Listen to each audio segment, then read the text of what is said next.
क्योंकि यहाँ पर ए और बी के पास 1 के अलावा भी कॉमन फैक्टर क्या है, 5 है। 1 के अलावा भी कॉमन फैक्टर क्या है, 5 है।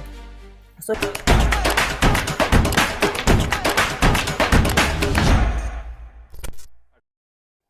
Hello everyone, welcome back to our channel maths by Aarti. तो हमने पिछली वीडियो में देखा कि √2 को हमने इरेशनल कैसे प्रूव किया था। ऐसे ही क्वेश्चंस हमारी एक्सरसाइज के अंदर दिए गए हैं। इसमें हमें ये देखना है कि जब हमें इस प्रकार के क्वेश्चंस दिए गए हों तो किन मेथड्स का यूज करके हम उस नंबर को इरेशनल प्रूव करेंगे, राइट। अब ये देखो कि जब हमें रैशनल नंबर और इरेशनल दिए गए होंगे तो उनका सम और उनका डिफरेंस भी क्या होगा, इरेशनल होगा। यहाँ से आप कुछ प्रॉपर्टीज हैं इंपॉर्टेंट, उनको लिख लीजिए। प्रॉपर्टीज ये बोलती हैं कि सम और difference of a rational number, rational and a irrational number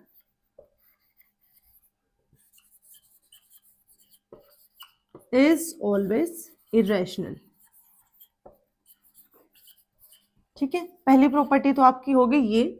और दूसरी प्रॉपर्टी क्या बोलती है कि मल्टीप्लिकेशन और division of a rational and a irrational number is always a irrational number. Multiplication and division of a rational and irrational number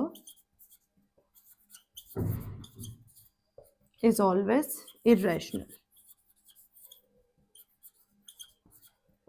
ठीक है, यानी कि सम और डिफरेंस जब हम करेंगे रैशनल और इरेशनल नंबर का, वो भी हमेशा इरेशनल होगा।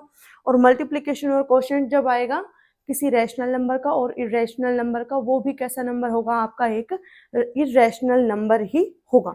अब देखते हैं हमारे एक्सरसाइज 1.2 का क्वेश्चन नंबर 1, जिसमें आपको प्रूव करना है √5 is a irrational number.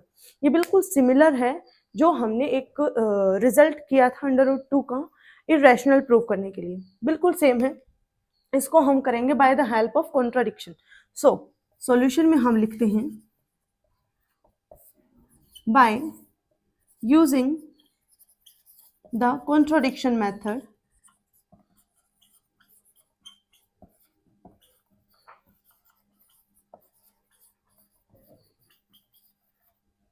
we can take √5 as a rational number। ठीक है, रैशनल नंबर। ठीक है, तो इसका फर्स्ट स्टेप क्या हो जाएगा बेटा कि √5 को कैसा नंबर मानना है, इरेशनल नंबर मानना है। सॉरी, रैशनल नंबर मानना है। √5 को रैशनल नंबर मान लेंगे तो मैंने कोई भी p/q की फॉर्म का रैशनल नंबर ले लिया ये, जहां पर q is not equal to 0। P N Q क्या है आपके, P N Q are integers हैं। कैसे नंबर है, इंटीजर्स है। ठीक है, अब यहाँ पर अगर मान लो इस p और q का सिंपलेस्ट फॉर्म नहीं है, p और q की सिंपलेस्ट फॉर्म नहीं दे रखी रैशनल नंबर की फॉर्म में। अब यहाँ पर हम देखेंगे कि इसको सिंपलेस्ट फॉर्म में लाने के लिए इसका अदर देन 1 कोई भी कॉमन फैक्टर होना नहीं चाहिए। ठीक है, इसका 1 के अलावा कोई भी कॉमन फैक्टर होना नहीं चाहिए। So let us take that p/q is not in the simplest form, simplest form में नहीं है। ठीक है, सिंपलेस्ट फॉर्म में नहीं है, इसका मतलब ये है कि 1 के अलावा भी इसका कोई कॉमन फैक्टर है। So by dividing the common factor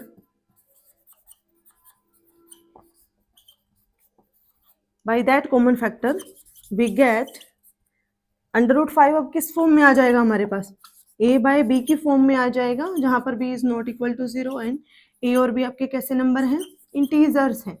ठीक है, अब ये बेटा किस फॉर्म में है, सिंपलेस्ट फॉर्म में है। ये किस तरह की फॉर्म है बेटा, सिंपलेस्ट फॉर्म है। कैसी फॉर्म है, सिंपलेस्ट फॉर्म है। सिंपलेस्ट फॉर्म के अंदर क्या होता है, हमारा numerator and denominator coprime होते हैं। ठीक है, where a and b are coprime, a and b are coprime. ठीक है, ऐसे हैं। अब इसको मैं क्या लिख सकती हूँ, इसको मैं लिख सकती हूँ कि √5 multiplication by b is equal to a, ऐसा लिख सकती हूँ। नाउ स्क्वेयरिंग बोथ साइड, हमारे पास क्या आएगा 5b square is equal to A square. ठीक है, तो अभी हमने कुछ एक रिजल्ट किया था पहले कि किसी भी नंबर को जब उसके प्राइम फैक्टर्स की फॉर्म में लिखा जाता है तो वो जो प्राइम फैक्टर होता है p, वो उसको उसके स्क्वायर को डिवाइड करता है। उसके स्क्वायर को डिवाइड करेगा तो ऑब्वियस बात है कि उस नंबर को भी डिवाइड करेगा। तो यहाँ से देखो कि जो b है, जो b है वो किसको डिवाइड कर रहा है, a को डिवाइड करता है। Here b divides a square, यहाँ पर देखो b भी डिवाइड कर रहा है a स्क्वायर को और 5 भी डिवाइड कर रहा है a स्क्वायर को, तो ऑब्वियस बात है कि 5 डिवाइड करेगा a को भी। ठीक है, 5 डिवाइड्स a स्क्वायर, इसका मतलब है कि 5 डिवाइड करेगा a को भी। ठीक है, यानी कि इसका तो एक कॉमन फैक्टर 1 के अलावा क्या आ गया 5 भी आ गया। सिमिलरली अब ये जब इसको डिवाइड करता है, जब इसको डिवाइड करता है a को, यानी कि a के पास 5 कॉमन फैक्टर की फॉर्म में कुछ ना कुछ इस प्रकार का एक्सप्रेशन आएगा कि a जो है कुछ इस तरह का लिखा जा सकता है ना, तभी तो 5 से कैंसिल आउट हो जाएगा वो, तभी तो उसका 5 कॉमन फैक्टर है। अब ये देखो कि ये इस प्रकार का है तो इसको हम पुट करेंगे इस एक्सप्रेशन के अंदर। मान लेते हैं ये हमारा स्टार एक्सप्रेशन है। ठीक है, so put this value in star. Star में रखने पे हमें क्या मिला, हमें मिलता है कि 5b square is equal to a कितना है 5c है तो कितना आ जाएगा 25c स्क्वायर आ गया। ठीक है, अब यहाँ से हमने एक चीज और देख ली कि जो ये एक्सप्रेशन है, जो ये एक्सप्रेशन है किस प्रकार का एक्सप्रेशन आ गया बेटा, इससे ये कैंसिल हो गया, कितना आया b square is equal to 5c square. अब यहाँ पर ये जो 5 है ये बिल्कुल सेम एक्सप्रेशन बन गया जैसा आपका स्टार में बना था, यानी कि 5 जो है अब डिवाइड कर रहा है b स्क्वायर को भी, तो 5 डिवाइड करेगा b को भी। ठीक है, यहाँ से क्या मिल गया हमें कि 5 जो है डिवाइड करता है b स्क्वायर को, तो इसका मतलब है कि 5 डिवाइड करेगा b को भी। ठीक है, अब 5 a को भी डिवाइड कर रहा है और b को भी डिवाइड कर रहा है, 5 a को भी डिवाइड कर रहा है और b को भी डिवाइड कर रहा है। इसका मतलब ये है कि जो ये एक्सप्रेशन हम लेके चले थे, जहां हमने ये बोला था कि a और b कैसे नंबर हैं, को प्राइम है, वो क्या हो गया कॉन्ट्राडिक्ट हो गया। ठीक है, वो बात गलत साबित होगी यहाँ पर, क्योंकि यहाँ पर a और b के पास 1 के अलावा भी कॉमन फैक्टर क्या है 5 है, 1 के अलावा भी कॉमन फैक्टर क्या है 5 है। So here a by b can be written as, इसको मैंने 5c की फॉर्म में लिखा था।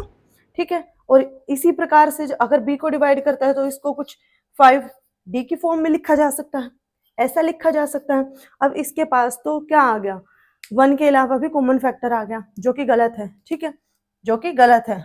ये क्या इंप्लाई कर रहा है, विच कॉन्ट्राडिक्ट्स आवर अजम्पशन, हमारी अजम्पशन को गलत कर दिया। इसका मतलब क्या है कि 5 is a irrational, under root 5 is a irrational number. कैसा नंबर है, एक इर्रेशनल नंबर हो गया, क्योंकि यहाँ पर a और b के पास 1 के अलावा भी कॉमन फैक्टर है। ठीक है, जैसे ये क्वेश्चन हुआ बेटा वैसे ही हम नेक्स्ट क्वेश्चन करेंगे। ठीक है, तो देखते हैं नेक्स्ट क्वेश्चन। तो नेक्स्ट क्वेश्चन जो है बेटा आपका क्वेश्चन नंबर 2, उसमें क्या दिया गया है कि prove that 3 + 2 under root 5 is a irrational. अब ये किस तरह का आ गया, ये कैसा नंबर है बेटा, एक रैशनल नंबर है, और ये कैसा नंबर है, एक इर्रेशनल नंबर है। क्योंकि यहाँ पर देखो ये रैशनल हो गया, ये कैसा नंबर आ गया हमारा रैशनल नंबर आ गया, ये 2 हमारा कैसा नंबर है रैशनल नंबर है।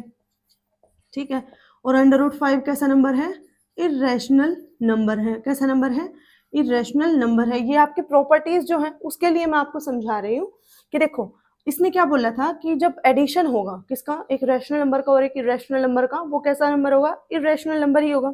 अब ये एक्सप्रेशन क्या है रैशनल नंबर है, और एक प्रॉपर्टी जो सेकंड थी उसमें ये बोला था कि multiplication of a rational number and a irrational number will give you a irrational number. तो ये रैशनल नंबर है, ये इर्रेशनल नंबर है, तो ये कंप्लीट कैसा नंबर हो गया इर्रेशनल नंबर हो गया। ठीक है, इर्रेशनल नंबर हो गया। ठीक है, अब ये इरेशनल नंबर है और ये रैशनल नंबर है, इन दोनों की एडिशन हो रही है तो ये बेसिकली कैसा नंबर हो गया आपका, एक इररेशनल नंबर हो गया। कैसा नंबर है, इररेशनल नंबर है। ठीक है, अभी जो हमने मेथड पीछे किया था सेम उससे ही हम इसको प्रूव करेंगे। ठीक है, तो देखते हैं इसको भी बेटा हम कैसे करेंगे, by the help of contradiction theorem. ठीक है, so by using the contradiction हम क्या मान के चलते हैं, इसको जो है जो हमें प्रूफ करना होता है कॉन्ट्राडिक्शन में उसका उल्टा लेके चलते हैं, फिर हम ऐसी कंडीशंस ला देते हैं जहां पर हम ये प्रूफ कर देते हैं कि वो जो है हम मान के चले हैं वो गलत है, इसीलिए जो दिया गया है वही सही है। ठीक है, so let us take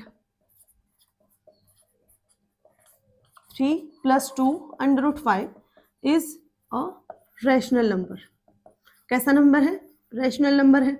rational number है तो बेटा हम इसको रिप्रेजेंट कर सकते हैं ऐसे a/b की फॉर्म में, a/b की फॉर्म में कर सकते हैं। ठीक है, जहां पर b is not equal to 0 where a and b are क्या है आपके, इंटीजर्स है। ठीक है, इंटीजर्स है। ठीक है, यहाँ पर डायरेक्टली बेटा आप इनको को प्राइम भी लेके चल सकते हो कि स्टार्टिंग में ही हम ये मान ले कि ये सिंपलेस्ट फॉर्म में है और इसका 1 के अलावा कोई भी कॉमन फैक्टर नहीं है। ठीक है, अब मैं इसको ऐसे ही लेके चल रही हूँ कि मान लेते हैं कि ये जो है सिंपलेस्ट फॉर्म में नहीं है, a/b is not in simplest form.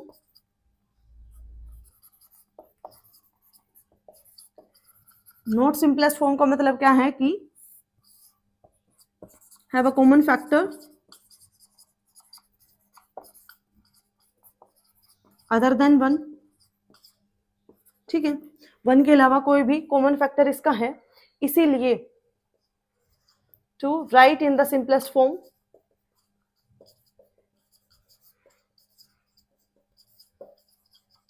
हम क्या मान के चल रहे हैं कि let us write in the simplest form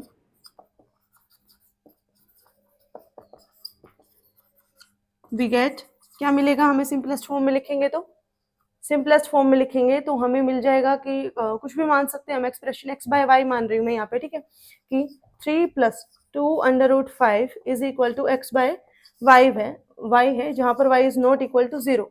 x and y क्या है आपके, अब इंटीजर्स हैं